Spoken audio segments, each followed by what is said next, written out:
ఎంతో ఆసక్తితో చేరొచ్చిన మీలో ప్రతి వారికి పేరు పేరున హృదయపూర్వకమైన వందనాలు. కొద్దిసేపు దేవుని యొక్క మాటలు మనం నేర్చుకుందాం. ఈ భూమి మీద మనం బ్రతికేది కొంతకాలమే కదా. సాధారణంగా బైబిల్ గ్రంథంలో ఈ మానవ జీవితాన్ని గురించి చాలా స్వల్పమైనటువంటి మాటలే ఉపయోగించాడు. అయితే ఈ భూమి మీద మనం బ్రతికి ఏదో ఒక రోజున దేహాన్ని విడిచిపెడతాం. ఇది వాస్తవం. విడిచిపెట్టిన తర్వాత తండ్రితో ఉండాలనేది మన వాంఛ. అయితే తండ్రి భూమి మీద బ్రతుకుతూ ఉంటుండగా ఎలాంటి జీవితాన్ని కోరుకున్నాడో అలాంటి జీవితాన్ని జీవించడం అనేది ప్రాముఖ్యమైన సంగతి. ఇప్పుడు బైబిల్ గ్రంథంలో మనం కొన్ని సంగతులు మనం జాగ్రత్త పరిశీలన చేస్తే, యేసు ప్రభువు వారి లోకానికి వచ్చిన తర్వాత ఆయన చక్కగా జీవితాన్ని జీవించి జీవితాన్ని ముగించేటువంటి సందర్భంలో మత్తయి సువార్త 28వ అధ్యాయంలో యేసు ప్రభువు వారు చెప్పినటువంటి మాటలు మనం చూస్తే, మత్తయి సువార్త 28వ అధ్యాయము 18 నుంచి 20 వచనాల్లో మనకి ఈ ప్రకారంగా వ్రాయబడింది. మత్తయి సువార్త 28, 18 నుంచి 20 వచనాల్లో, అయితే యేసు వారి యొద్దకు వచ్చి, పరలోకమందును భూమి మీదను నాకు సర్వాధికారం ఇవ్వబడి ఉన్నది, కాబట్టి మీరు వెళ్ళి, ఇట్స్ ఎ గ్రేట్ కమాండ్ అంటాం, కమాండ్మెంట్, గొప్ప ఆజ్ఞ, కాబట్టి మీరు వెళ్ళి. మార్క్స్ వార్త 16వ అధ్యాయము 15వ వచనాన్ని మనం చూసినప్పుడు, మార్క్స్ వార్త 16వ అధ్యాయం 15వ వచనంలో, మరియు మీరు సర్వలోకమునకు వెళ్ళి సర్వసృష్టికి సువార్తను ప్రకటించుడి. ఎంతకంటే గొప్ప పని అని ఉందా? ప్రవక్తలు చేసిన పని ఇదే, యేసు ప్రభువారు చేసిన పని ఇదే, అపోస్తులు చేసిన పని ఇదే, దేవుడు నిర్ణయించినటువంటి కార్యక్రమం కూడా ఇదే. ఎంతకంటే గొప్ప కార్యక్రమం ఏమీ లేదు. సర్వలోకానికి వెళ్ళడం, సర్వసృష్టికి సువార్తను ప్రకటించటం. ఉద్దేశం ఏమై ఉంది అని అంటే, హెబ్రీలకు రాసినటువంటి పత్రికలో మనం చూసినప్పుడు 2వ అధ్యాయము 9వ వచనంలో మనకి ఈ ప్రకారంగా వ్రాయబడింది. హెబ్రీలకు రాసిన పత్రిక 2:9లో, దేవుని కృప వలన ఆయన ప్రతి మనుషుని కొరకు మరణం అనుభవించినట్లు, ప్రతి మనుషుని కొరకు మరణం అనుభవించినటువంటి క్రీస్తు ప్రభు యొక్క త్యాగాన్ని ప్రతి మనిషి దగ్గరికి తీసుకెళ్లాలనేది ఉద్దేశమై ఉంది. ప్రతి మనిషి దగ్గరికి తీసుకెళ్ళాలి. తిమోతికి రాసినటువంటి 2వ పత్రిక, తిమోతికి రాసినటువంటి మొదటి పత్రిక 2వ అధ్యాయము 5-6 వచనాలు మనకి ఈ ప్రకారంగా వ్రాయబడ్డాయి. తిమోతికి రాసినటువంటి మొదటి పత్రిక 2వ అధ్యాయం 5-6 వచనాల్లో, దేవుడు ఒక్కడే, దేవునికిని నరులకును మధ్యవర్తి ఒక్కడే, ఆయన క్రీస్తు యేసును నరుడు, ఈయన అందరి కొరకు విమోచన క్రయధనముగా తన్ను తానే సమర్పించుకొనెను. అందరి కొరకు విమోచన క్రయధనముగా తను తానే సమర్పించుకున్నాడు. ఇది సర్వలోకానికి వెళ్ళాలనేది దేవుని యొక్క ఆలోచన. అపోస్తల కార్యాలు 1వ అధ్యాయాన్ని మనం చూసినప్పుడు, అపోస్తల కార్యాలు 1వ అధ్యాయంలో అది ఎలా వెళ్ళాలనేది ఒక పద్ధతి చెప్పాడు అక్కడ. అపోస్తల కార్యాలు 1వ అధ్యాయము 8వ వచనంలో, అపోస్తల కార్యాలు 1వ అధ్యాయం 8వ వచనంలో మనకి ఈ ప్రకారంగా వ్రాయబడింది. ఆయనను పరిశుద్ధాత్మ మీ మీదకి వచ్చినప్పుడు మీరు శక్తి నొందెదరు గనుక మీరు యెరూషలేములోను యోదయ సమరయ దేశముల యందంతటను భూ దిగంతముల వరకును నాకు సాక్షులయ్యిందరని వారితో చెప్పాను. భూ దిగంతముల వరకు అన్నాడు. యెరూషలేము నుంచి ఆరంభం అవ్వాలా ఈ ప్రకటన. ఆయన త్యాగాన్ని గుర్చినటువంటి ప్రకటన యెరూషలేములో ప్రారంభం అవ్వాలి. యెరూషలేము నుంచి ఎక్కడికి పోవాలన్నాడు? యోదయ సమరయ భూదిగంతముల వరకు. కాబట్టి అపోస్తల కార్యాలు 7వ అధ్యాయం వరకు యెరూషలేములో యోధ ప్రాంతం అంతట్లో జరిగినటువంటి పరిచర్యలు. 8వ అధ్యాయం నుండి 8వ అధ్యాయం 4వ వచనంలో, కాబట్టి చెదిరిపోయిన వారు స్వార్థ వాక్యమును ప్రకటించుచు సంచారం చేసిరి. ఎక్కడెక్కడికి? 8వ అధ్యాయంలో యెరూషలేము నుంచి ప్రారంభమై యోదయ సమరయ ప్రాంతాలకు వెళ్ళింది. అక్కడ నుంచి భూదిగంతముల వరకు 28వ అధ్యాయం వరకు. కాబట్టి దీని గురించి మాట్లాడుతూ ప్రారంభ శతాబ్దంలోనే అది సర్వలోకంలో ఫలించింది అన్నాడు. సర్వలోకంలో ఫలించింది సువార్త. కొలస్సీలకు రాసినటువంటి పత్రిక 1వ అధ్యాయము 6వ వచనంలో మనకి ఈ ప్రకారంగా వ్రాయబడింది. కొలస్సీలకు రాసిన పత్రిక 1వ అధ్యాయము 6వ వచనాన్ని మనం చూసినప్పుడు, ఈ సువార్త సర్వలోకములో ఫలించుచు వ్యాపించుచున్నట్టుగా, అంటే ప్రారంభ శతాబ్దంలోనే యెరూషలేము నుంచి ఆరంభమైనటువంటి ఈ కార్యక్రమం యెరూషలేము మొదలుకొని యోదయందంతటా, అలాగే ఆ తర్వాత సమరయ, ఆ తర్వాత భూదిగంతముల వరకు. భూదిగంతాలు అన్నప్పటికీ కొలస్సీ పత్రిక 1వ అధ్యాయం 6వ వచనంలో సర్వలోకములో ఫలించుచు, అంటే అన్ని ప్రాంతాల్లో. 23వ వచనం మనం చూసినప్పుడు కొలస్సీలకు రాసిన పత్రిక 1వ అధ్యాయం 23వ వచనంలో, పునాది మీద కట్టబడిన వారై స్థిరముగా ఉండి మీరు విన్నట్టు ఆకాశము క్రింద ఉన్న సమస్త సృష్టికి ప్రకటింపబడినట్టు. అంటే మీరు విన్నారు, ఏ వాక్యం అయితే మీరు విన్నారో ఇది ఆకాశము క్రింద ఉన్న సమస్త సృష్టికి, అంటే ప్రారంభ శతాబ్దంలోనే అన్ని ప్రాంతాలకు వెళ్ళిందా? సమస్త సృష్టికి ప్రకటింపబడినట్టునైనా. 1వ అధ్యాయం 6వ వచనంలోనేమో సువార్త సర్వలోకములో ఫలించుచు. కాబట్టి ఇక్కడ ఏం జరగాలని దేవుడు ఉద్దేశించాడు? ఏంటైన సంకల్పం? ప్రభు అయిన యేసుక్రీస్తు వారి యొక్క త్యాగం, యేసుక్రీస్తు వారి యొక్క బలియాగం, యేసుక్రీస్తు వారి యొక్క ప్రేమ సర్వలోకంలో ఫలించాలి. ఫలించడానికి దేవుడు చేసుకున్నటువంటి ఏర్పాటు, ఆయన అపోస్తులను ఏర్పాటు చేసుకున్నాడు. యోహాను సువార్త 17వ అధ్యాయం మనం చూసినప్పుడు అక్కడ ఈ ప్రకారంగా మనకు రాయబడింది. యోహాను సువార్త 17వ అధ్యాయము 6వ వచనంలో, లోకము నుండి నీవు నాకు అనుగ్రహించిన మనుషులకు, లోకము నుండి నీవు నాకు అనుగ్రహించిన మనుషులకు అంటే ఎవరెళ్ళో? అపోస్తలులు. వారికి నీ నామమును ప్రత్యక్షపరిచితిని, వారు నీ వారై ఉండిరి, నీవు వారిని నాకు అనుగ్రహించితివి, వారు నీ వాక్యమును గైకొని ఉన్నారు. నీవు నాకు అనుగ్రహించిన మాటలు నేను వారికి ఇచ్చి ఉన్నాను. వారు ఆ మాటలు అంగీకరించి నేను నీ యొద్ద నుండి బయలుదేరి వచ్చితనని నిజముగా ఎరిగి నీవు నన్ను పంపితివని నమ్మిరి గనుక. ఎవరెళ్ళో? అపోస్తలులు. కాబట్టి ప్రభు అయిన యేసుక్రీస్తు వారు ఆయన సిలువేయబడ్డానికి ముందు లోకసువార్త 6వ అధ్యాయంలో, లోకసువార్త 6వ అధ్యాయం 12-13 వచనాల్లో వీళ్ళు ఎవరు అనేది ఆయన కన్ఫర్మ్ చేశారు. ఆయన 12-13 వచనాల్లో, లోకసువార్త 6వ అధ్యాయం 12-13 వచనాల్లో మనకి ఈ ప్రకారంగా వ్రాయబడింది. ఆ దినముల యందు ఆయన ప్రార్థన చేయుటకు కొండకు వెళ్ళి దేవుని ప్రార్థించుట యందు రాత్రి గడిపెను. ఉదయమైనప్పుడు ఆయన తన శిష్యులను పిలిచి వారిలో 12 మందిని ఏర్పరిచి వారికి అపోస్తలులు అని పేరు పెట్టాడు అన్నాడు. అపోస్తలులు అన్నాడు. కాబట్టి ప్రభువైన యేసుక్రీస్తు వారికి అనేకులైన శిష్యులు ఉన్నారు. వారిలో 12 ఏర్పరచుకున్నాడు. 12 మందికి అపోస్తలుని పేరు పెట్టాడు 14వ వచనంలో. వీరు ఎవరనగా వారిని లిస్ట్ అవుట్ చేశాడు. 14, 15, 16 వచనాల్లో వాళ్ళ పేర్లతో సహా 12 మంది ఎవరో చెప్పాడు.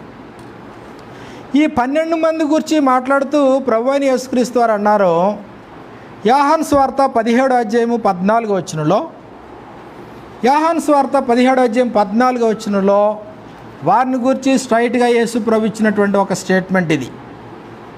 వారికి నీ వాక్యం ఇచ్చి ఉన్నాను, నేను లోక సంబంధిని కానట్టు వారును లోక సంబంధులు కారు గనుక లోకం వారిని ద్వేషించును అన్నాడు.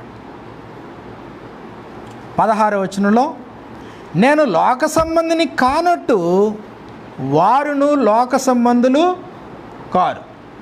అది అంతిమంగా దేవుని చేత అనుగ్రహింపబడినటువంటి అపోస్తలులకి యేసు ప్రభు ఇచ్చినటువంటి సాక్ష్యం వారిని గురించి. అలాంటి వారితో ఆయన మాట్లాడుతూ అన్నాడు. మత్తయి సువార్త 28వ అధ్యాయము 18 నుంచి 20 వచనాల్లో ఆయన ఒక గొప్ప ఆజ్ఞ ఇచ్చాడు వారికి. నేను లోక సంబంధిని కానట్టు వారును లోక సంబంధులు కారని ఎవరిని గూర్చి అయితే యేసు ప్రభు గొప్ప స్టేట్మెంట్ ఇచ్చాడో వారితో మాట్లాడుతూ మత్తయి సువార్త 28వ అధ్యాయము 18 నుంచి 20 వచనాల్లో, అయితే యేసు వారి యొద్దకు వచ్చి, పరలోకమందును భూమి మీదను నాకు సర్వాధికారం ఇవ్వబడి ఉన్నది. సర్వాధికారి అయినటువంటి ప్రభు మాట్లాడుతూ ఉన్నాడు. ఆయన పని భూమి మీద ముగించుకున్న తర్వాత మాట్లాడినటువంటి మాటలు ఇవి. ఏం మాట్లాడాడు అక్కడ? ఒక గొప్ప ఆజ్ఞ ఇచ్చాడు ఆయన 19వ వచనంలో. కాబట్టి మీరు వెళ్ళి మీరు అనబడే వాళ్ళు లోక సంబంధులు కానట్టుగా బ్రతికేటువంటి వారు, ప్రభు మాదిరిగా జీవించినటువంటి వారు. కాబట్టి మీరు వెళ్ళి సమస్త జనులను శిష్యులుగా చేయుడి. అప్పటి నుంచి ఇప్పుడు వరకు ఎవరైనా బైబిల్ పట్టుకుని బోధించే ప్రయత్నం చేశారంటే ఇదే ఉద్దేశం తప్ప ఎంతకంటే గొప్ప ఉద్దేశం లేదు. ప్రభు కోరిన పని శిష్యులను తయారు చేయడం, దేవుని యొక్క సంకల్పం శిష్యులను తయారు చేయడం, అపోస్తలుల పని శిష్యులను తయారు చేయడం. కాబట్టి కొరింథీయులకు రాసిన మొదటి పత్రికలో 3వ అధ్యాయంలో అపోస్తలుడైన పౌలు అంటాడు, నేను నాటి తిని అపోలో నీళ్లు పోసాను. ఎందుకు నాటం, ఎందుకు నీళ్లు పోయడం ఎందుకు? అదే ఉద్దేశం, అంతకంటే మరొక ఉద్దేశం లేదు. కొరింథీయులకు రాసిన మొదటి పత్రిక 3వ అధ్యాయము 6, 7, 8 వచనాలు మనకి ఈ ప్రకారంగా వ్రాయబడింది. నేను నాటి తిని అపోలో నీళ్లు పోసాను, వృద్ధి కలుగు చేసిన వాడు దేవుడే. కాబట్టి వృద్ధి కలుగు చేయు దేవునిలోనే కానీ నాటువానిలోనైనను నీళ్లు పోయేవానిలోనైనను ఏమీ లేదు. నాటువాడును నీళ్లు పోయేవాడును ఒక్కడే. తిమోతికి రాసినటువంటి పత్రికలో మనకి ఈ ప్రకారంగా వ్రాయబడుతోంది. తిమోతికి రాసినటువంటి 2వ పత్రిక 4వ అధ్యాయము 2వ వచనంలో, వాక్యమును ప్రకటించుము, సమయమందును అసమయమందును ప్రయాసపడుము, సంపూర్ణమైన దీర్ఘశాంతముతో ఉపదేశించుచు ఖండించుము, గద్దించుము, బుద్ధి చెప్పుము. ఉద్దేశం ఏంటి? ప్రభు కోరిన పని శిష్యులను తయారు చేయడం కొరకే. సమయమందు కానీ అసమయమందు కానీ. కొలస్సీలకు రాసిన పత్రిక 1వ అధ్యాయము 28వ వచనంలో మనకి ఈ ప్రకారంగా వ్రాయబడింది. కొలస్సీలకు రాసిన పత్రిక 1:28లో, ప్రతి మనుషుని క్రీస్తునందు సంపూర్ణునిగా చేసి ఆయన ఎదుట నిలవబెట్టవలనని సమస్త విధములైన జ్ఞానముతో మేము ప్రతి మనుషునికి బుద్ధి చెప్పుచు ప్రతి మనుషునికి బోధించుచు ఆయనను ప్రకటించుచున్నాము అన్నాడు. ఉద్దేశం ఏంటి? నేను లోక సంబంధిని కానట్టు వారును లోక సంబంధులు కారని అపోస్తలుల గురించి ప్రభు అయిన యేసుక్రీస్తు వారు ఏ స్టేట్మెంట్ అయితే ఇచ్చారో అలాగ లోకంలోనే బ్రతుకుతూ లోక సంబంధులు కానట్టుగా జీవించేటువంటి వారిని తయారు చేయడం పని. అంటే శిష్యులను తయారు చేయడం పని. శిష్యులను తయారు చేయండి అన్నాడు. ప్రారంభ శతాబ్దంలో ఎవరైతే బాప్తిసం పొందారో బాప్తిసం పొందినటువంటి వారందరినీ శిష్యులు అనేటువంటి మాట ఉపయోగించాడు అనేకసార్లు. అపోస్తల కార్యాల్లో మనం చూస్తే ఈ మాట అనేకసార్లు మనకి కనబడుతూ ఉంటుంది. అపోస్తల కార్యాల్లో ఎవరైతే బాప్తిసం పొందారో శిష్యుల సంఖ్య విస్తరించింది అన్నాడు. 6వ అధ్యాయము 7వ వచనంలో, 6వ అధ్యాయము 7వ వచనం, దేవుని వాక్యము ప్రబలమై శిష్యుల సంఖ్య యెరూషలేములో బహుగా విస్తరించెను. మరి యాజకులలో అనేకులు విశ్వాసం ఉంచిరి.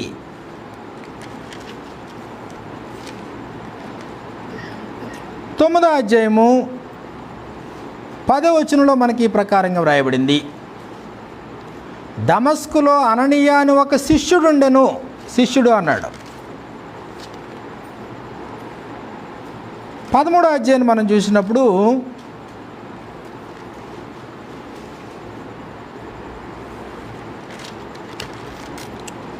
పదమూడవ అధ్యాయము 3వ వచనంలో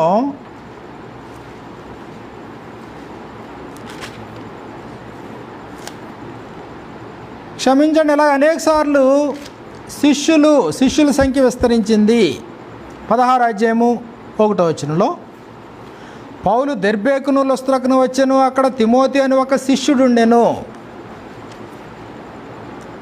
శిష్యుడు అన్నాడు. అయితే యెషయా గ్రంథం 61వ అధ్యాయంలో నా జనులకు ఒక క్రొత్త పేరు పెట్టబడుతుంది అన్నాడు. చూశారు? ఆ క్రొత్త పేరు మొట్టమొదట అంతియోకయలో ఉన్నటువంటి శిష్యులు క్రైస్తవులుగా పిలువబడ్డారు.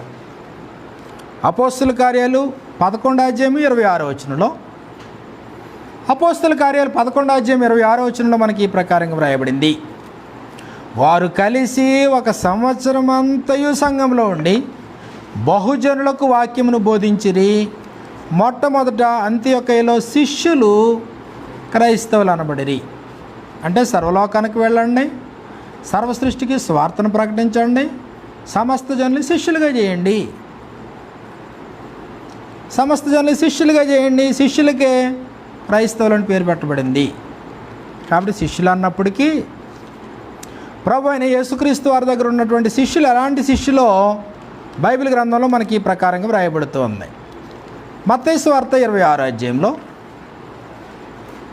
మత్తయి సువార్త 26వ అధ్యాయాన్ని మనం చూసినప్పుడు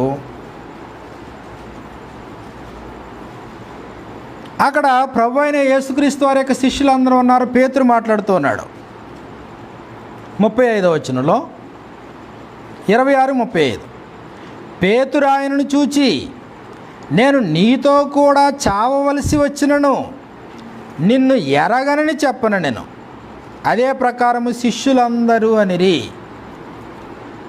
అంటే నిజంగా మేము చావనైనా చేస్తాం, కానీ నువ్వెవరో తెలియదని మాత్రమే మేము చెప్పం అన్నారు. ఈ మాట అన్నటువంటి వారిలో మొట్టమొదటి పేతురే అన్నాడు ఈ మాట. అదే ప్రకారం మిగిలిన శిష్యులందరూ అన్నారంట. అయితే తీరా 47వ వచనం దగ్గరికి వచ్చేటప్పటికి ఇస్కరియోతు యోధా చేత అప్పగింపబడినటువంటి యేసుక్రీస్తు వారిని వారు కత్తులతో గుదియలతో పట్టుకుని బందిపోటు దొంగను పట్టుకున్నట్లుగా పట్టుకునేటువంటి సందర్భంలో 56వ వచనం, అయితే ప్రవక్తల లేఖనములు నెరవేరినట్లు ఇదంతా జరిగినని చెప్పాను. అప్పుడు శిష్యులందరూ ఆయనను విడిచి పారిపోయిరి అన్నాడు. మళ్ళీ ఇదే శిష్యులు 35వ వచనంలో పేతురు ఆయనను చూచి, నేను నీతో కూడా చావవలసి వచ్చినను నిన్ను ఎరగనని చెప్పాను. అదే ప్రకారము శిష్యులందరూ అనిరి. మరి తీరా ఆయన పట్టుకునేటప్పుడు పరిస్థితి ఎలా ఉంది? 56వ వచనంలో అప్పుడు శిష్యులందరూ ఆయన విడిచి పారిపోయారు. కానీ 57 నుంచి మనం చూసినప్పుడు పేతురు ఇంటి ముంగిటి వరకు వెళ్ళాడు. ఆయన దూరం నుండి వెంబడించాడు, కానీ దగ్గరికి వెళ్ళలేకపోయాడు. దాని ప్రభావం మనం చూస్తే 69 నుంచి 75 వచనాల్లో ఆయన ఎవరో నాకు తెలియదని ముమ్మారు అబద్ధమాడాడు పేతురు. ఇలాంటి శిష్యరికాన్న దేవుడు కోరుకున్నదే, ఇలాంటి శిష్యరికాన్న కాదు. కాబట్టి పరిస్థితి ప్రతికూలంగా ఉన్నప్పుడు పారిపోయే శిష్యరికాన్ని దేవుడు కోరుకోవట్లేదు. లోకస్వార్త 5వ అధ్యాయం మనం చూసినప్పుడు లోకస్వార్త 5వ అధ్యాయంలో జనసమూహము దేవుని వాక్యం వినిచు ఆయన మీద పడుచుండగా ఆయన సముద్ర తీరానికి వెళ్ళాడు. తీరా అక్కడ పేతురు చేపలు పడతా ఉంటే ఏం పడలేదు. అయితే ప్రభువు చెప్పినట్లుగా పేతురు విన్న తర్వాత 6వ వచనంలో వారు అలాగు చేసి విస్తారమైన చేపలు పట్టిరి, అందుచేత వారి వలలు పిగిలిపోచుండగా వారు వేరొక దోణిలోనున్న తమ పాలివారు వచ్చి తమకు సహాయం చేయవాలని వారికి సంజ్ఞలు చేసిరి. వారు వచ్చి 2 దోణెలు మునిగినట్లుగా నింపారు అన్నాడు. ఇదంతా బాగానే ఉంది. 10వ వచనంలో అలాగున సీమోనుతో కూడా పాలివారైన జబదయి కుమారులు యాకోబును యోహానును విస్మయముందిరి. అందుకు యేసు, భయపడకుము, ఎప్పటి నుండి నీవు మనుషులను పట్టువాడవై ఉందని సీమోనుతో చెప్పాను. వారు దోణెలను దరికి చేర్చి సమస్తమును విడిచిపెట్టి ఆయనను వెంబడించిరి అన్నాడు. సమస్తమును విడిచిపెట్టి ఆయన వెంబడించారు.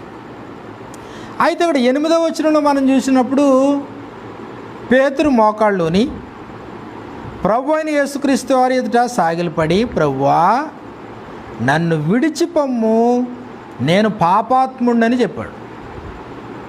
అంటే ప్రభు అయిన యేసుక్రీస్తు వారే నిన్ను మనుషులను బట్టే జాలరుగా చేస్తాను అంటే పేతురు మోకాళ్ళుని ప్రభు అయిన యేసుక్రీస్తు వారి ముందు వంగి, ప్రభువా నన్ను విడిచిపెట్టి వెళ్ళిపో, కారణం ఏంటంటే నేను పాపాత్ముడిని, నేను యోగ్యుని కాదు.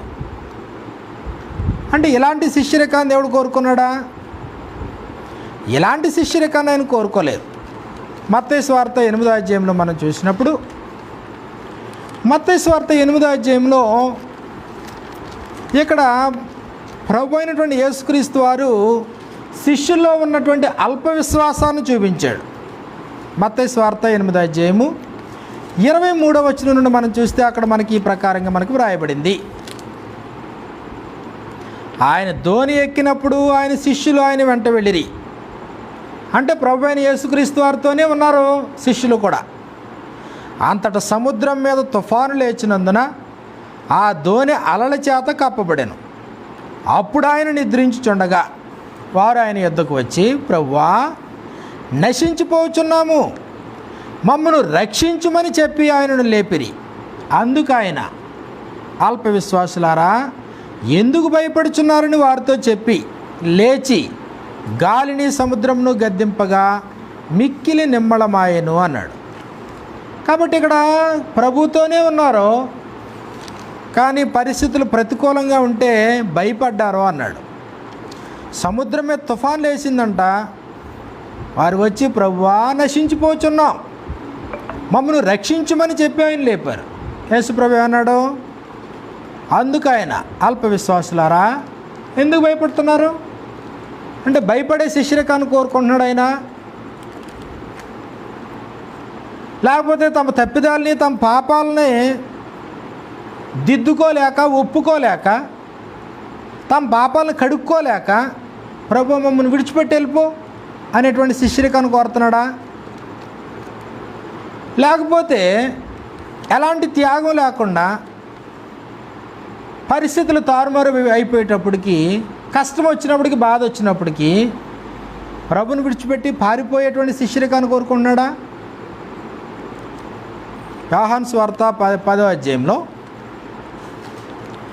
యోహాను సువార్త 12వ అధ్యాయంలో మనకి ఈ ప్రకారంగా మనకు రాయబడింది.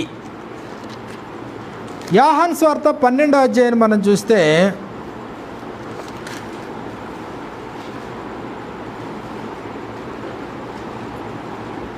పన్నెండవ అధ్యాయము 2వ వచనం నుండి, మార్త ఉపచారం చేసింది యేసుప్రభు వారికి. లాజరు ఆయనతో కూడా భోజనంను కూర్చున్న వారిలో ఒకడు. అప్పుడు మరియ మిక్కిలి విలువగల అచ్చ జటామాంసి అత్తరు ఒక సేరునర ఎత్తు తీసుకొని యేసు పాదముల మీద పూసి తన తల వెంట్రుకలతో ఆయన పాదములు తుడిచెను. ఇల్లు ఆ అత్తరు వాసనతో నిండెను. ఆయన శిష్యులలో ఒకడు, అనగా ఆయనను అప్పగింపనయ్యున్న ఇస్కరియోతు యోధ, ఈ అత్తరెందుకు 300 దేనారములు కమ్మి బీదలకు ఇయ్యలేదనను. వాడు ఎలాగు చెప్పినది బీదల మీద శ్రద్ధ కలిగి కాదు కానీ, వాడు దొంగ అయ్యుండి తన దగ్గర డబ్బు సంచి ఉండినందున అందులో వేయబడినది దొంగిలించి వచ్చును గనుక అలాగూ చెప్పాను అన్నాడు. కాబట్టి ఇక్కడ ధనాపేక్ష కలిగినటువంటి శిష్యుడు కనబడతా ఉన్నాడు.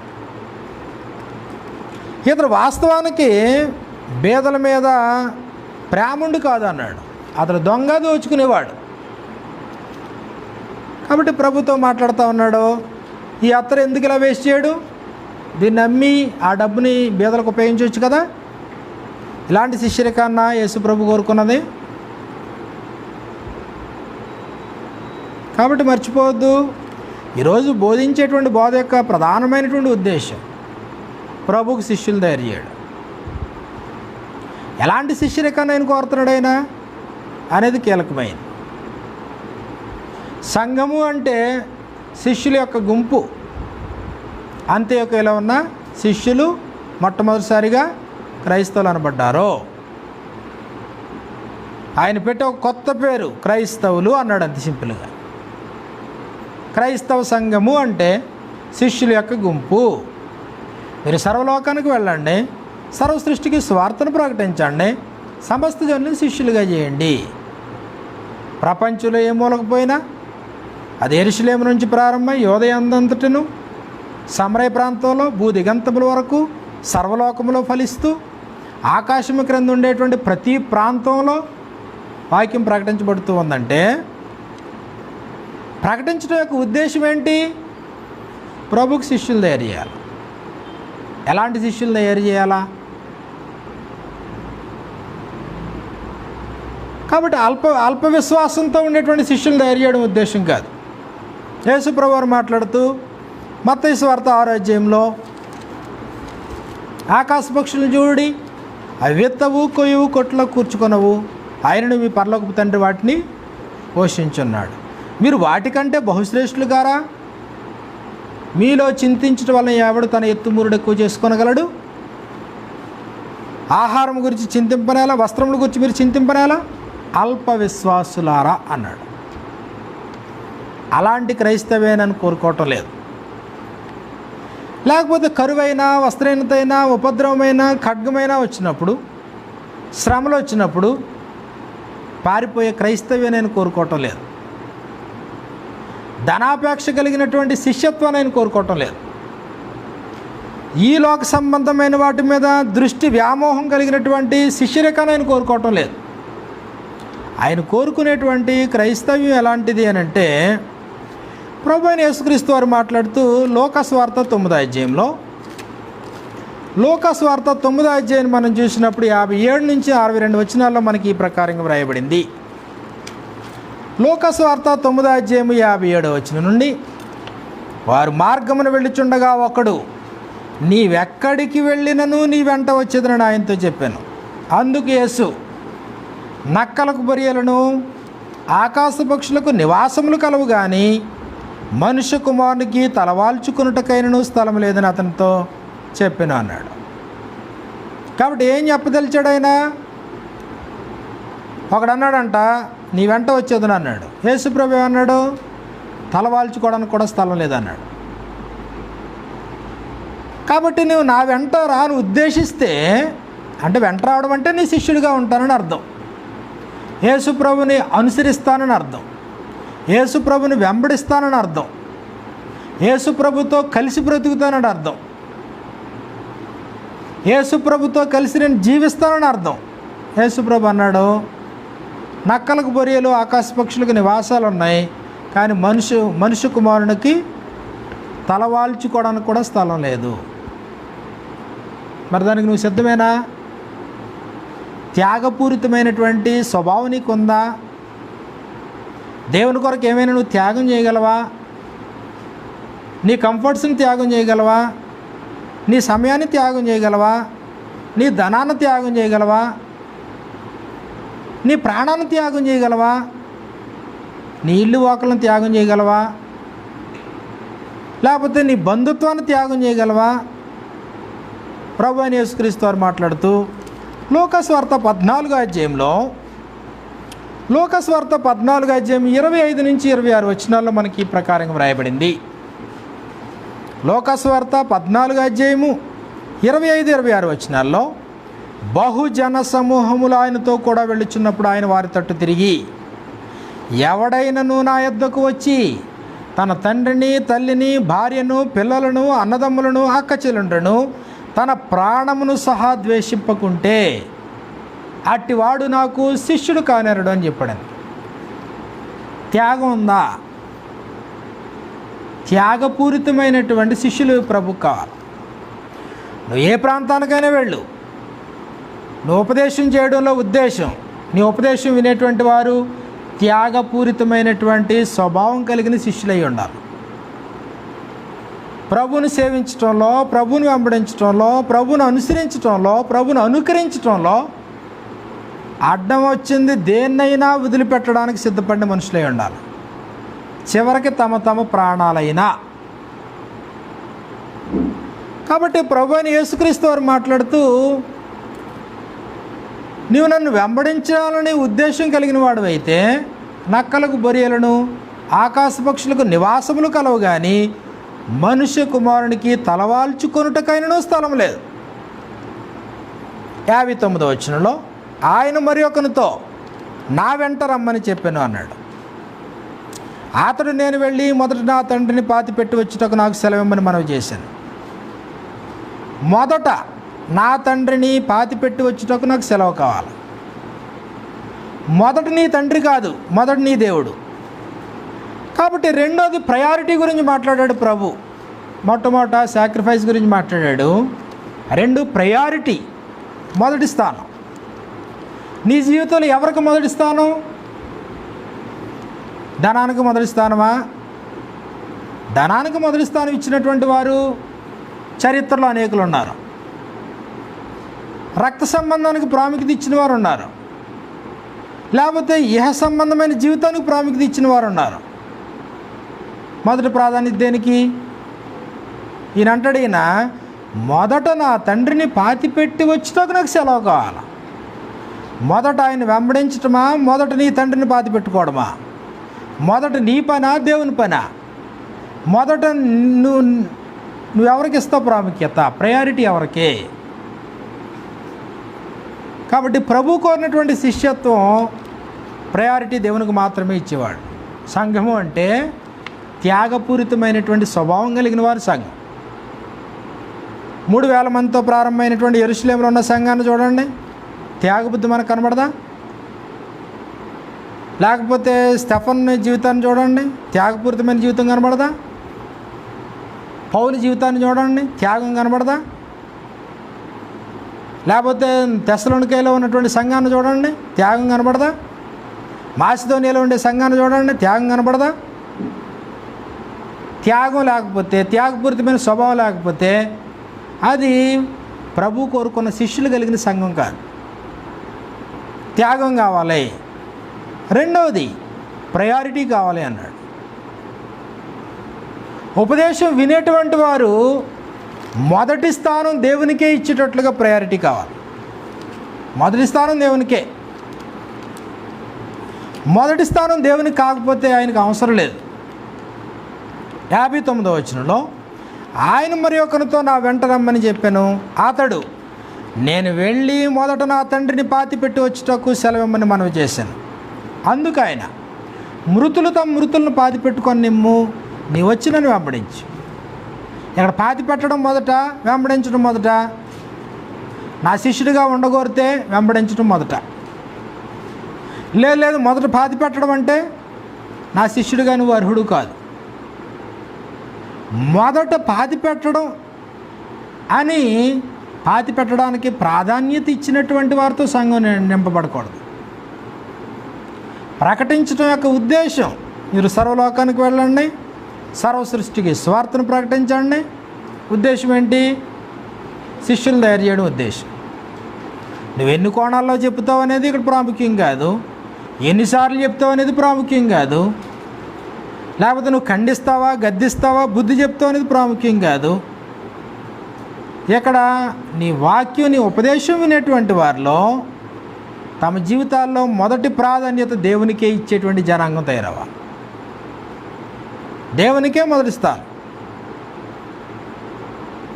దేవుని తర్వాతే కుటుంబం, దేవుని తర్వాతే భార్య, దేవుని తర్వాతే కుమార్తె, దేవుని తర్వాతే కుమారుడు, దేవుని తర్వాతే ఉద్యోగం, దేవుని తర్వాతే వ్యాపారం, దేవుని తర్వాతే ధనం, దేవుని తర్వాతే నీ దేహం, దేవుని తర్వాతే నీ ప్రాణం.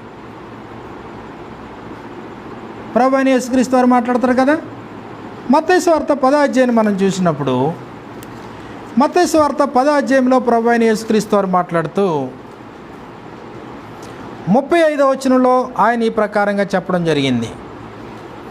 ఒక మనుష్యునికి వాని తండ్రికి, కుమార్తెకును ఆమె తల్లికిని, కోడలికిని ఆమె అత్తకును విరోధం పెట్టవచ్చు తిని. 36, 37 వచనాల్లో ఒక మనుషుని ఇంటి వారి అతనికి శత్రువులగుదురు. తండ్రినైనను తల్లినైనను నాకంటే ఎక్కువగా ప్రేమించేవాడు నాకు పాత్రుడు కాడు. ఎలా పాత్రుడు కాడు? శిష్యుడిగా ఉండడానికి పాత్రుడు కాడు. తల్లినైనను తండ్రినైనను తల్లినైనను నాకంటే ఎక్కువగా ప్రేమించేవాడు నాకు పాత్రుడు కాడు. కుమారునైనను కుమార్తెనైనను నాకంటే ఎక్కువగా ప్రేమించేవాడు నాకు పాత్రుడు కాడు అన్నాడు. అంటే నాకంటే ప్రాధాన్యతను దేనికి ఇచ్చినా నువ్వు పాత్రుడు కాడు, శిష్యుడిగా పాత్రుడు కాదు. కాబట్టి నిజమైనటువంటి శిష్యులు కావాలి. ఆయనకి దేవునికి మాత్రమే ప్రాధాన్యత ఇచ్చేటువంటి శిష్యులు కావాలి. లూకాసు వార్త 18వ అధ్యాయాన్ని మనం చూసినప్పుడు ధనానికి ప్రాధాన్యత ఇచ్చేటువంటి ఒక అధికారి ప్రభు దగ్గరికి రావడం మనం చూస్తాం. లూకాసు వార్త 18వ అధ్యాయం 18 నుండి లూకాసు వార్త 18వ అధ్యాయం 18 నుంచి మనకి ఈ ప్రకారంగా వ్రాయబడింది. ఒక అధికారి ఆయనను చూచి, సద్బోధకుడా, నిత్య జీవమునకు వారసునొకటుకు నేను ఏం చేయవలని ఆయన అడిగాను. అందుకు యేసు, ఆ తర్వాత ఇంకా మనం కిందకి వెళ్ళిపోతే 21వ వచనంలో, అందుకు అతడు బాల్యము నుండి వీటినన్నిటినీ అనుసరించే ఉన్నానని చెప్పాను. యేసు విని, ఇంకా నీకు ఇంకొకటి కొదువుగా ఉందన్నాడు. 99 వరకు ఒకే ఒకటి కొదువుగా ఉంది అన్నాడు. ఏంటా కొదువా? ధన సంబంధమైనటువంటి వ్యామోహం నీకు ఉంది. ఇహ సంబంధమైన ధనం మీద నువ్వు వ్యామోహం కలిగిన వాడివి. దీన్ని కూడా నువ్వు అధిగమించగలవా? ఇది వారిద్దరి మధ్యన జరిగిన సంభాషణ. అయితే అతడు మిక్కిలి ధనవంతుడు గనుక, భూ సంబంధమైన ధనం విషయంలో మిక్కిలి ధనవంతుడు గనుక ఈ మాట విని మిక్కిలి వ్యసన పడగా, దేవునికా ధనానికా ప్రాముఖ్యత? దేవునికంటే ధనానికా ప్రాముఖ్యత? మత్తయి సువార్త 6వ అధ్యాయంలో యేసు ప్రభువు వారు మాట్లాడుతూ, మత్తయి సువార్త 6వ అధ్యాయంలో 21వ వచనం నుండి యేసు ప్రభువు వారు ఈ ప్రకారంగా చెప్పడం జరిగింది.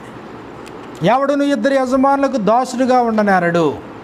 24వ వచనంలో, అతడు ఒకరిని ద్వేషించి ఒకరిని ప్రేమించును, లేదా ఒకరిని పక్షముగా ఉండి ఒకరిని తృణీకరించును. మీరు దేవునికిని సిరికిని దాసులుగా ఉండనేరరు. నీకు దేవుడు కావాలా? సిరి కావాలా? దేవునికంటే సిరి కావాలా? ప్రభువుకు శిష్యుడిగా ఉండడానికి నువ్వు వల్లపడదావు. అంటే సంఘం అంటే ఎవరు? సిరి కన్నా దేవునికి ప్రాముఖ్యత ఇచ్చేవాళ్ళు సంఘం. ప్రయారిటీ దేవునికి మాత్రమే ఇచ్చేవాళ్ళు సంఘం. తల్లి కన్నా తండ్రి కన్నా దేవునికే ప్రాముఖ్యత ఇచ్చేవారు సంఘం. కుమార్తె కన్నా కుమారుడు కన్నా దేవునికే ప్రాముఖ్యత ఇచ్చేవారు సంఘం. ధనం కన్నా దేవునికే ప్రాముఖ్యత ఇచ్చేవారు సంఘం. జీవితంలో దేనికన్నా ఏదైనా దేవుని తర్వాతే. కాబట్టి ఉపదేశం యొక్క ఉద్దేశం ఏంటి అంటే, సర్వలోకానికి వెళ్ళి సర్వ సృష్టికి స్వార్థను ప్రకటించు, సమస్త జనుల్ని శిష్యులుగా తయారు చేయి. కాబట్టి ప్రభు కోరుకున్నటువంటి పనిది. శిష్యులకు మాత్రమే అప్పగించిన పనిది, అందరికీ అప్పగించిన పని కాదు. వారి గురించి ఆ ముందు రోజంతా ప్రార్థన చేసి శిష్యుల్లో 12 మందిని ఏర్పాటు చేసుకుని వారిని గురించి నేను లోక సంబంధిని కానట్టు వారిని లోక సంబంధులు కారని ఒక స్టేట్మెంట్ ఇచ్చి అలాంటి వారికి ఆజ్ఞాపించాడు. సర్వాధికారంతో ఆజ్ఞాపించాడు. కాబట్టి మీరు వెళ్ళి సర్వాధికారంతో చెప్తున్నాను, వెళ్ళండి, సమస్త సృష్టికి స్వార్థను ప్రకటించండి, సమస్త జనులు శిష్యులుగా చేయండి. ధనానికి ప్రాముఖ్యత ఇవ్వనటువంటి మనుషులను తయారు చేయండి. దేవునికి మాత్రమే ప్రాముఖ్యత ఇచ్చే మనుషులను తయారు చేయండి. దేవునికంటే ఏది ఎక్కువ కాదు అన్నట్టుగా సిద్ధపాటు కలిగి ఉన్నటువంటి శిష్యులు తయారు చేయండి. యోహాను సువార్తలో మనం చూసినప్పుడు, యోహాను సువార్తలో ఆయన ఆరోహణ అవడానికి ముందు పేతురుతో మాట్లాడిన సందర్భాన్ని మనం చూసినప్పుడు, యోహాను సువార్త 21వ అధ్యాయం 15వ వచనంలో, యోహాను సువార్త 21:15లో మనకి ఈ ప్రకారంగా మనకు వ్రాయబడింది. వారు భోజనము చేసిన తరువాత యేసు సీమోను పేతురుని చూచి, యోహాను కుమారుడైన సీమోను, వీరికంటే నీవు నన్ను ఎక్కువగా ప్రేమించున్నావా? వీరికంటే నీవు నన్ను ఎక్కువగా ప్రేమించేలా ఉంటేనే నీవు నా శిష్యుడు అయి ఉంటావు. గతంలో అన్నావు కానీ నిలబెట్టుకోలేకపోయావు. ప్రభు అవసరమైతే మా ప్రాణాలను ఇస్తానన్నావు, ప్రాణమైనా పెడతాం కానీ నేను ఎరగను అని మాత్రం నేను చెప్పనన్నావు. కానీ మొట్టమొదట ఎరగనని అన్నవాడు నువ్వే. నీ ప్రభావం వల్ల శిష్యులందరూ అదే ప్రకారంగా అన్నారు. కానీ ఇదిగో ఇప్పుడు అడుగుతున్నాను, చివరిసారి అడుగుతున్నాను, పేతురు, వీరందరికంటే నువ్వు నన్ను ఎక్కువగా ప్రేమిస్తున్నావా? నీవు నన్ను ఎక్కువగా ప్రేమించున్నావా? అవును ప్రభువా. 16వ వచనంలో రెండవసారి అడిగాడు. ఆయన అన్నాడు దానికి, అవును ప్రభువా, నేను నిన్ను ప్రేమించున్నాను, నీవే ఎరుగుదువని ఆయనతో చెప్పాను. 17వ వచనంలో మూడవసారి అడిగాడు. వ్యసనపడ్డాడు పేతురు. ఆ సందర్భంలో మనకు రాయబడింది 18వ వచనంలో, యేసు నా గొర్రెలను మేపుము, నీవు యవ్వనుడివై ఉండినప్పుడు నీ అంతటి నీవే నడుము కట్టుకొని నీకిష్టమైన చోటికి వెళ్ళుచుంటివి. నీవు ముసలివాడైనప్పుడు నీ చేతులు నీవు చాచుదువు, వేరొకడు నీ నడుము కట్టి నీకిష్టము కాని చోటికి నిన్ను మోసుకొని పోవునని నీతో నిశ్చయముగా చెప్పుచున్నానని అతనితో చెప్పాను. 19వ వచనంలో, అతడు ఎట్టి మరణము వలన దేవుని మహిమపరచునో దాన్ని సూచించుచు ఆయన ఈ మాట చెప్పాను, ఇట్లు చెప్పి నన్ను వెంబడించమని అతనితో చెప్పాను అన్నాడు. అంటే ఇప్పుడు నీవు నన్ను ప్రేమిస్తున్నావా? ప్రేమిస్తున్నాను ఉమ్మారు చెప్పాడు. నేను ప్రేమిస్తున్నానో లేదో నీవే ఎరగదు అన్నాడు. కరెక్టేనా? కరెక్టే. అప్పుడు ప్రభు అన్నాడు, నా గురించి నీవు హతసాక్షి కావాల్సి ఉంది. సహజ మరణం కాదు నీది. అతడు ఎట్టి మరణము వలన దేవుని మహిమపరచునో అది సూచించి మాట చెప్పాడు అన్నాడు. యవ్వనుడిగా ఉన్నావు, నీ ఇష్టమైన చోటుకు నువ్వు పోతున్నావు, కానీ నువ్వు ముసలుడు అవుతావు, బలవంతాన నిన్ను తీసుకుపోతారు, నీకు ఇష్టము కాని చోటుకి తీసుకుపోతారు. మరి ప్రాణం పెట్టడానికి సిద్ధమేనా? సిద్ధపడేలా ఉంటేనే నీకు పని అప్పగించబడుతుంది. కాబట్టి ప్రాధాన్యత దేవునికి ఇచ్చేలాగా ఉంటేనే పని అప్పగించబడుతుంది, లేకపోతే నేను నీకు అప్పచెప్పను అన్నాడు అంతే. కాబట్టి ప్రాణాన్ని త్యాగం చేయడానికి కూడా సిద్ధపడ్డా. అది శిష్యత్వం అంటే. లూకా సువార్త 9వ అధ్యాయము 51, 52 వచనాల్లో మూడోది ఆయన కమిట్మెంట్ గురించి ఆయన మాట్లాడుతూ ఉన్నాడు. లూకా సువార్త 9వ అధ్యాయము 61, 62 వచనాలు. మరి ఒకడు, ప్రభువా, నీ వెంట వచ్చేదను కానీ నా ఇంట ఉన్న వారి వద్ద సెలవు తీసుకుని వచ్చుటకు మొదట నాకు సెలవు ఇమ్మని అడుగుగా. ఇండివిజువల్గా నిర్ణయం తీసుకోగలిగిన వాడే శిష్యుడిగా పనికొస్తాడో అనేది ఇక్కడ మనకు కనబడుతుంది. నా నిర్ణయం వెనక నా కుటుంబం ఉందంటే కుదరదు. కాబట్టి ఇక్కడ ఒక వ్యక్తి అన్నాడు, మరి ఒకడు, ప్రభువా, నీ వెంట వచ్చేదను కానీ నా ఇంట ఉన్న వారి వద్ద సెలవు తీసుకుని వచ్చుటకు మొదట నాకు సెలవు కావాలి. అప్పుడు నీ విల్లింగ్ ఏంటి? వెంబడించడానికి నువ్వు రెడీయేనా? రెడీ అయితే వెంబడించు. కానీ నేనేమంటాడు? నేను వెంబడిస్తాను, కానీ వెంబడించడానికి ఇంటి వారి వద్ద నాకు పర్మిషన్ కావాలి. అంటే నీ నిర్ణయం ఎవరి మీద ఆధారపడి ఉంది? నీ ఇంటి వారి నిర్ణయం మీద నీ నిర్ణయం ఆధారపడి ఉంటే నీలాంటి వాడు శిష్యుడిగా పనికిరాడో. దేవుడు స్వయం నిర్ణయాధికారం కలిగిన వ్యక్తులుగా మనల్ని పుట్టించాడు. స్వయం నిర్ణయాధికారం. దేవుడు స్వయం నిర్ణయాధికారం గలవాడు. అనేక సార్లు చెప్తాడు, తనలో తాను నిర్ణయించుకునేను అంటాడు దేవుడు. సంకల్పం తన నిర్ణయం. దేవుడు చేసిన ఏర్పాట్లన్నీ తన నిర్ణయం. మనల్ని కూడా స్వయం నిర్ణయాధికారం కలిగిన మనుషులుగా పుట్టించాడు. ఇక్కడ శిష్యుడిగా ఉండడం విషయంలో నా తల్లి పర్మిషను, తండ్రి పర్మిషను, భార్య పర్మిషను, కూతురు పర్మిషను, కొడుకు పర్మిషను, లేకపోతే అల్లుడు పర్మిషను, మనవరాలు permission, friends permission, family permission తీసుకుంటానన్నాం అనుకో, శిష్యుడిగా ఉండడానికి పనికిరావు అని చెప్పాడు. అంటే క్రైస్తవులు అంటే ఎవరు? క్రైస్తవులు అంటే ఏ నిర్ణయమైనా తాము ఏమనుకుంటున్నారో ఆ నిర్ణయం తీసుకునేవారు క్రైస్తవులు. ఇంకొక నిర్ణయం మీద నా నిర్ణయం ఆధారపడి ఉంటే నేను క్రైస్తవుని కాదు. బహుశా కాకపోవచ్చు. నేను బాప్తిసం పొందాలనుకోండి, లేదు నేను ఇంట్లో మా నాన్నగారు పర్మిషన్ తీసుకుంటానంటే నేను అర్హుని కాకపోవచ్చు.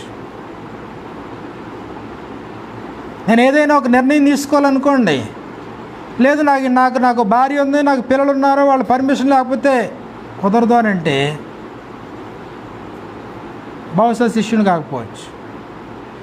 ఇక్కడ ఈ వ్యక్తి చాలా స్పష్టంగా మాట్లాడుతూ ఉన్నాడు 61-62 వచనాల్లో. ప్రభువా నీ వెంట వచ్చేదను కానీ, వెంట వస్తాను, నాకు ఇబ్బంది ఏం లేదు, నా వరకు ఇబ్బంది అయితే లేదు. కానీ ఏంటి ప్రాబ్లం? నీ వెంట వచ్చేదను కానీ నా ఇంట ఉన్న వారి వద్ద సెలవు తీసుకొని వచ్చేటకు మొదలు నాకు సెలవు ఇమ్మని అడుగుగా. నా మట్టుకు నేను రెడీ, కానీ ఇప్పుడు అబ్జెక్షన్ ఏంటి? ఇంట ఉన్న వారి వద్ద సెలవు తీసుకోవాలా. నేను రెడీ అయ్యాను, ఇంట ఉన్న వారి వద్ద సెలవు తీసుకోవడానికి వెళ్ళాను, వాళ్ళు నో అన్నారు. ఇప్పుడు నా పరిస్థితి ఏంటి? ఆల్రెడీ నేను ఎస్ అన్నాను, కానీ ఇంట్లో పర్మిషన్ దొరకలేదు, వాళ్ళు నో అన్నారు. ఇప్పుడు నా పరిస్థితి ఏంటి? నేను వాళ్ళను గౌరవిస్తూ నేను ఈ నిర్ణయం తీసుకున్నాను కాబట్టి కుదరదన్నమాట. నాగటి మీద చెయ్యి పెట్టి, ఆల్రెడీ నువ్వు నాగటి మీద చెయ్యి పెట్టావు. ప్రభువా నేను నిన్ను వెంబడిస్తానన్నావు, నీ వెంట వచ్చేదను, నాగటి మీద చెయ్యి పెట్టావు. మళ్ళీ ఎటువైపు చూస్తున్నావు? నువ్వు కుటుంబం వైపు చూస్తున్నావు. కాబట్టి నాగటి మీద చెయ్యి పెట్టి వెనక తట్టు చూచువాడు ఎవడునో దేవుని రాజ్యమునకు పాత్రుడు కాడని యేసు ప్రభు చెప్పడం జరిగింది. కాబట్టి ప్రభు కోరుకున్నటువంటి శిష్యరేకం ఎలాంటి శిష్యులు కావాలి? కాబట్టి నువ్వు ఒక నిర్ణయం తీసుకునేటప్పుడు దేవుని విషయాల్లో నిత్యత్వానికి సంబంధించిన నిర్ణయం నువ్వు తీసుకుంటా ఉన్నప్పుడు దాంట్లో ఎవరి ప్రమేయంతోనూ సంబంధం లేకుండా,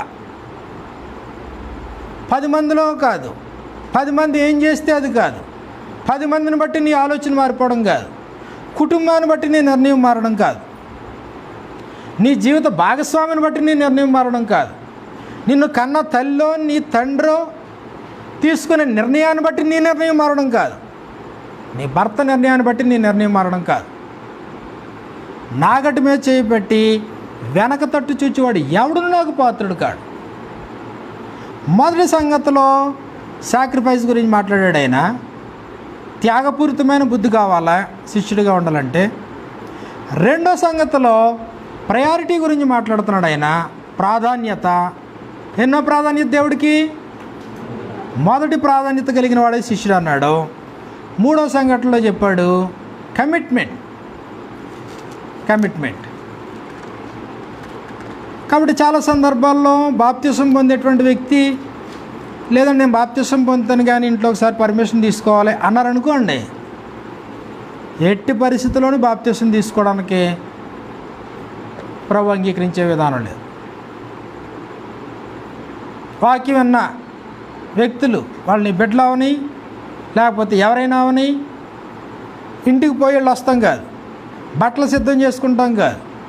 బైబిల్లో ఉండే సంఘటనలు ఎలా కనబడతాయి మనకి? ఇంటికి వెళ్ళి పర్మిషన్ తీసుకుని బట్టలు సిద్ధపరచుకుని వచ్చి బాప్తిసాలు తీసుకునే సందర్భాలు ఉన్నాయా? On the spot. నీకు విషయం అర్థమైందా? అది మార్గమైనా ఇబ్బంది లేదు, అది త్రోవలో ప్రయాణం చేస్తూ ఉన్నప్పుడైనా ఇబ్బంది లేదు. నీకు విషయం అర్థమైందా? దేవుని సంకల్పం అర్థమైందా? దీర్ఘశాంతం అర్థమైందా? అర్ధరాత్రి అయినా ఇబ్బంది లేదు. కాబట్టి ఇండివిజువల్గా నువ్వు ఒక నిర్ణయం తీసుకునేటువంటి శక్తి సామర్థ్యం నీకు లేనప్పుడు నువ్వు ప్రభువుకి శిష్యుడిగా నువ్వు ఎలా వెంబడిస్తావు?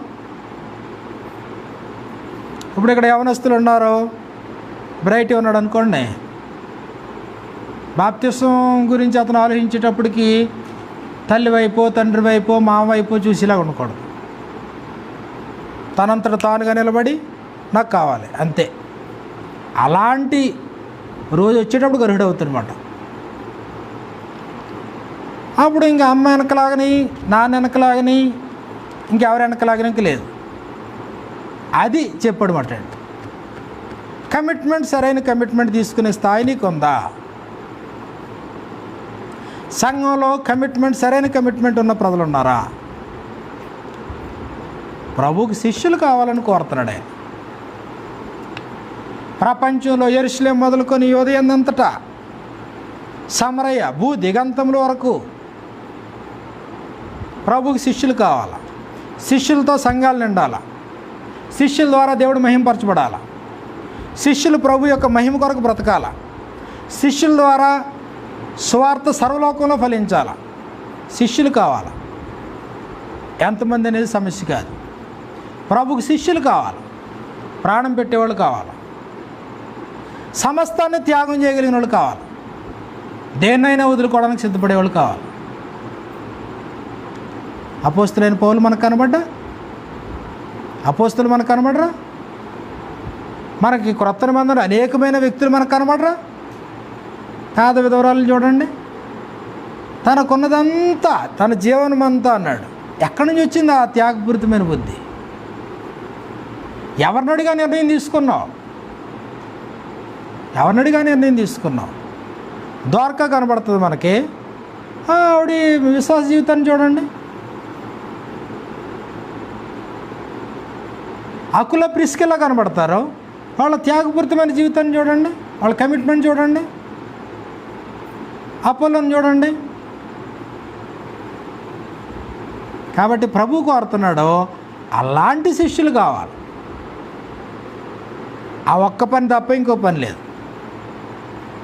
ఆ ఒక్క పని చేయగలిగిన వారి పాదములు ఎంతో సుందరములైనవి అన్నాడనమాట. స్వార్థ ప్రకటించి వారి పాదములు ఎంతో సుందరములైనవి.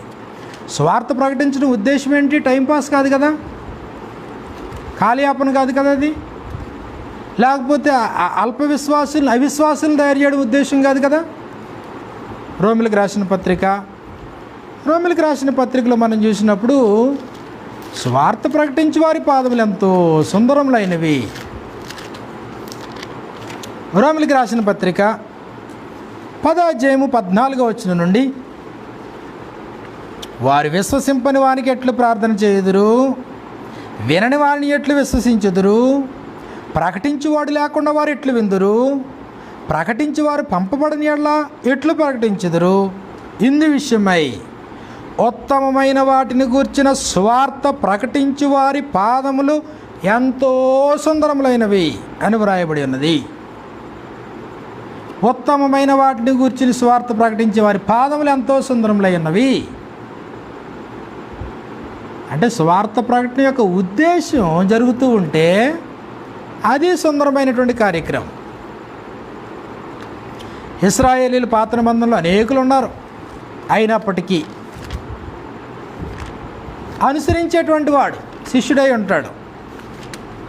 కానీ అనేకులు తొలగిపోయిన సంఖ్యాకాండం 14వ అధ్యాయంలో ఒక ఆయన మాత్రం అనుసరించాడు అని చెప్పాడు. ఇక్కడ సంఖ్యాకాండం 14వ అధ్యాయాన్ని మనం చూసినప్పుడు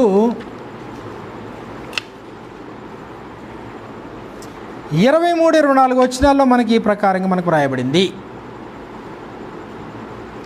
సంఖ్యాకాండం 14వ అధ్యాయం 23-24 వచనాల్లో, కాగా వారి పితరులకు ప్రమాణపూర్వకముగా నేను ఇచ్చిన దేశమును వారు చూడనే చూడరు, లక్షలాది మంది. నన్ను అలక్ష్యం చేసిన వారిలో ఎవరునూ దానిని చూడరు. 24వ వచనంలో, నా సేవకుడైన కాలేబు మంచి మనస్సు కలిగి పూర్ణ మనస్సుతో నన్ను అనుసరించిన హేతువు చేత. శిష్యుడు అంటే అనుసరించేవాడు, బోధకుడిని అనుసరించేవాడే శిష్యుడు. కాబట్టి ఇతడు అనుసరించాడంట. ఎలా అనుసరించాడు? కాలేబు మంచి మనస్సు కలిగి పూర్ణ మనస్సుతో నన్ను అనుసరించిన హేతువు చేత అతడు పోయిన దేశంలో అతన్ని నేను ప్రవేశపెట్టేదను అన్నాడు. అతడు పోయిన దేశంలో నేను అతన్ని ప్రవేశపెట్టేదను. సంఖ్యాకాండము 32 అధ్యాయంలో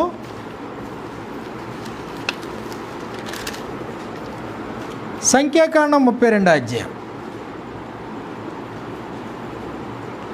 10 నుంచి 12 వచనాలు మనకి ఈ ప్రకారంగా వ్రాయబడింది. 10 నుంచి 12 వచనాల్లో, ఆ దినమున యెహోవా కోపము రగులుకొని 20 ఏండ్లు మొదలుకొని పైప్రాయము కలిగి ఐగుప్తు దేశంలో నుండి వచ్చిన మనుషులలో పూర్ణ మనస్సుతో యెహోవాను అనుసరించేవాడే శిష్యుడు. ఎలా అనుసరించడం? ఇక్కడ పూర్ణ మనస్సుతో అన్నాడు. సంఖ్యాకాండం 14:24లో పూర్ణ మనస్సుతో నన్ను అనుసరించిన వాడు కాలేబు. 32 అధ్యాయం 11 వచనంలో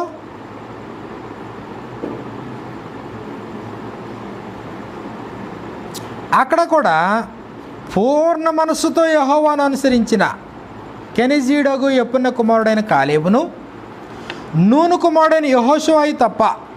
12వ వచనం, మరి ఎవడును పూర్ణ మనస్సుతో నన్ను అనుసరింపలేదు కనుక. శిష్యుడికి పూర్ణ మనసు ఉండాలి. పూర్ణ మనస్సుతో అనుసరించటం అంటే పరిపూర్ణంగా అనుసరించటం. పూర్ణ హృదయంతో, పూర్ణ మనస్సుతో అంటే హార్ట్ఫుల్గా, ఇష్టపూర్వకంగా ఆయన ఆజ్ఞలు అనుసరించటంలో, ఆయన విధుల్ని, ఆయన కట్టడల్ని ఆచరించటంలో ఇష్టపూర్వకముగా, బలవంతం లేదు, బలవంతం కాక ఇష్టపూర్వకముగా, తమంతట తామే, ఇందులో బలవంతం లేదన్నాడు. ఇశ్రాయేలు లక్షలాది మంది ఉన్నా వారిలో ఎవడునూ పూర్ణ మనస్సుతో నన్ను అనుసరింపలేదు కనుక నేను అబ్రహాము, ఇస్సాకు, యాకోబులకు ప్రమాణపూర్వకముగా నేను ఇచ్చిన దేశమును వారు తప్ప, ఎవరో కాలేబు, యెహోషువలు తప్ప. కారణం ఏంటి? పూర్ణ మనస్సుతో వారు నన్ను అనుసరించిన కారణం చేత. పూర్ణ మనస్సుతో అనుసరించేవాడే శిష్యుడు. నేటి కూడా పూర్ణ మనస్సుతో, ఇష్టపూర్వకంగా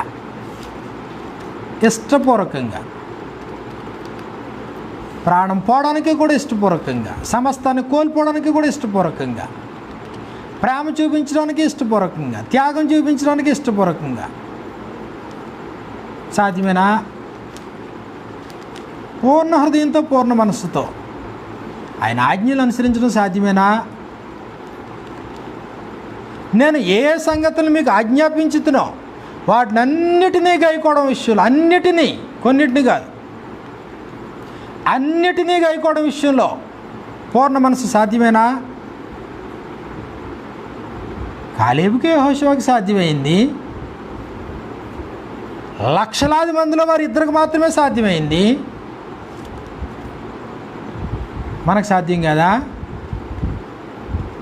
అతడు మీతో ఏమి చెప్పినను అన్ని విషయంలో మీరు ఆయన మాట వినాలి. అన్ని విషయాల్లో ఇష్టపూర్వకంగా ఆయన మాట వినడం సాధ్యమేనా? సాధ్యమైతే అలాంటి వారికి నిత్యజీవం, అలాంటి వారికి పరలోకం, అలాంటి వారిని దేవుడు కోరుకుంటున్నాడు. అలాంటి వారు కుమారులు అన్నాడు. అలాంటి వారు వాటమి ఎరగని వారు అన్నాడు. అలాంటి జీవితం సాధ్యమేనా? గ్రంథాన్ని ఉపదేశించటం వల్ల అలాంటి వ్యక్తులు తయారవుతారా నిజంగానే? మరి అపోస్తులు తయారవ్వలేదా యేసుప్రభు బోధింతే? అపోస్తులు బోధింతే మరి సామాన్యులు తయారవ్వలేదా?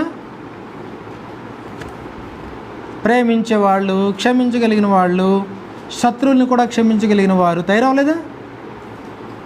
ప్రాణం పెట్టడానికి కూడా సిద్ధపడిన వారు, తమకున్న చర స్థిరాస్తులను కూడా అమ్మేసి అపోస్తుల దగ్గర, పాదాల దగ్గర పెట్టగలిగిన సమర్థులు తయారవలేదా? ఉపదేశం వలన తయారవడం సాధ్యమే. ప్రభు కోరిన ఉపదేశం వల్ల అలాంటి వ్యక్తులు తయారవడం సాధ్యమే. అలాంటి శిష్యులు కావాలని ప్రభు కోరుకున్నాడు. అలాంటి శిష్యులతో సంఘాలు తయారవ్వాలని దేవుని యొక్క సంకల్పం, దేవుని యొక్క ప్లాన్. ఒకవేళ కాని పక్షంలో మనం పని చేస్తున్నాం, పనిగా మనం కట్టబడుతున్నాం, లేదా మనం ఉపదేశాన్ని వింటూ ఉన్నాం, కానీ ఎంతో కొంత అన్నాం అనుకోండి, ప్రభుతోనే ఉంటాం, ప్రభుతోనే ప్రయాణం చేస్తున్నారు, తుఫాను వచ్చింది, భయపడిపోయారు. అలాంటి పరిస్థితి మనది అవుతుంది అన్నమాట. ఎంతకాలం బ్రతికినా ప్రాణభయం పోదు. శిష్యుడికి ప్రాణభయమా? శిష్యుడికి ప్రాణభయం కుదురుతుంది అసలనే? జీవితకాలం అంతయు మరణ భయం చేత దాస్యమునకు లోబడిన వారిని విడిపించుటకు అన్నాడు కదా. మరణ భయము అనేటువంటి దాస్యానికి లోబడిన వారిని విడిపించడానికి యేసుప్రభు రక్తమాంసాల్లోకి వస్తే, మరి ప్రభు శిష్యులకి మరణ భయం అయితే, ప్రభు శిష్యులకి కరోనా భయం అయితే, ప్రభు శిష్యులకి ఆర్థికపరమైనటువంటి భయాలైతే, రోగాల భయాలైతే, భవిష్యత్తు పట్ల భయం అయితే, భయపడేవాడిని ఆయన అభినందించాడా? భయపడే శిష్యరకం కలిగినటువంటి కూడా ఉన్నటువంటి వారిని గద్దించలేదా? అల్ప విశ్వాసులారు అన్నాడు అంతే. యేసుప్రభు తనతో ఉన్నవారిని చూసేమన్నాడు? అల్ప విశ్వాసులారు అన్నాడు. ఎంతకాలం అల్ప విశ్వాసం? నేను కోరిన శిష్యరకం ఇలాంటిది కాదు. పరిపూర్ణమైనటువంటి ప్రేమ భయమును వెళ్ళగొట్టును. భయం పోవాలి కదా, నిర్భయంగా జీవించే పరిస్థితి రావాలి కదా, పిరికితనం పోవాలి కదా, ధైర్యం రావాలి కదా. పిరికివారు అవిశ్వాసులు పరలోకానికి పనికిరారు అన్నాడు. పిరికితనం పనిచేస్తుందా? పిరికితనం పనిచేయదు. ధైర్యం. కాబట్టి ప్రభువు కోసం జీవించడానికి, నీతి నిమిత్తం హింసించబడ్డానికి, శాశ్వతమైన నిత్యత్వానికి ఆటంకమైన ప్రతిదాన్ని విడిచిపెట్టడానికి తగినంత ధైర్యం అవసరం లేదా? ఎలా సాధ్యం అది? ప్రభు ఉపదేశం వల్లనే సాధ్యం. కాబట్టి మర్చిపోవద్దు, మనం ప్రభువుకి శిష్యులం కాకపోతే, బోధించేటటువంటి నేనైనా, బోధ వినేటువంటి మీరైనా, సంఘంగా కూడుకునే మీరైనా, ఆయా ప్రాంతాల్లో సంఘంగా కూడుకునే వారు ఎవరైనా ప్రభు శిష్యులుగా కాకపోతే, క్రీస్తు సంఘమని ఎంత పెద్ద బోర్డు పెట్టుకున్నా, ఎంతగా గట్టిగా మనం ప్రచారం చేసుకుంటా ఉన్నా, అందులో ప్రభు శిష్యులు లేకపోతే మరి ప్రభు ఉద్దేశం ఏమైంది? పని ఏమైంది? ఆయన కట్టను ఉద్దేశించిన పని అలాంటిది. క్రీస్తేసే ముఖ్యమైన మూలరాయి ఉండగా అపోస్తులను ప్రవక్తలను వేసిన పునాది మీద మీరు కట్టబడుతున్నారు అన్నాడు. క్రీస్తేసును పోలినటువంటి పునాది అపోస్తులు, ప్రవక్తలు. ఆ పునాది మీద కట్టబడే సజీవమైన రాళ్ళు మనం. క్రీస్తేసును పోలినటువంటి అపోస్తులను పోలినటువంటి జీవన విధానం కలిగినటువంటి క్రైస్తవ్యం అయితే నిజమైన శిష్యులుగా బ్రతికే అవకాశం ఉంది. లక్షలాది మంది ఒకవైపు వెళ్ళిపోయినప్పుడు, లక్షలాది మంది, ఎన్ని లక్షల మంది మనకు తెలియదు. 20 సంవత్సరాలు పైబడిన వారు మాత్రం 6,03,550 మంది అని చెప్పాడు. కేవలం కాలేబు, యెహోషువలో ఈ 6 లక్షల మందికి మాత్రమే వ్యతిరేకంగా నిలబడ్డారా? కాదు, వాళ్ళ వెనకాల ఇంకా కుటుంబాలు ఉన్నాయి. 30-40 లక్షల మందికి వ్యతిరేకంగా వాళ్ళు నిలబడి పూర్ణ మనసుతో నన్ను అనుసరించిన కారణం చేత. ప్రాణభయం లేదా మీకు? ఇన్ని లక్షల మంది ఏం చేస్తారని భయం లేదా? భయపడతలేదా? భయం లేదు. ఇన్ని లక్షల మంది మోషే మీద, అహరోను మీద సణుక్కుని వీళ్ళందరినీ చంపేయడానికి, రాళ్లతో కొట్టి చంపడానికి కూడా సిద్ధపడ్డారు 13వ అధ్యాయంలో. అయినా మీకు భయం లేదా? అలాంటి శిష్యులు కావాలి, అనుసరించే వాళ్ళు కావాలి. అంటే ప్రభువుని అనుసరిస్తే, దేవుని యొక్క వాక్యాన్ని విని వాక్య ప్రకారంగా జీవించడానికి నిర్ణయం తీసుకుంటే నిత్యత్వమే హద్దుగా, జీవితాన్ని కొనసాగించేటువంటి క్రైస్తవ్యాన్ని కోరుతున్నాడో అలా మన జీవితాలని కట్టుకోవాలని, దిద్దుకోవాలని, వాక్యం చేత మాత్రమే సాధ్యమని, అలాంటి క్రైస్తవ్యం వల్ల అనేకులు ప్రభావితులయ్యి అనేకులు ప్రభు మార్గంలోకి వచ్చే అవకాశం ఉందని వీళ్ళు ప్రతి వారికి ప్రేమపూర్వకంగా తెలియజేస్తూ ఇంతటితో వాక్య సందేశాన్ని ముగిస్తున్నాను. అందరికీ హృదయపూర్వకమైన వందనాలు.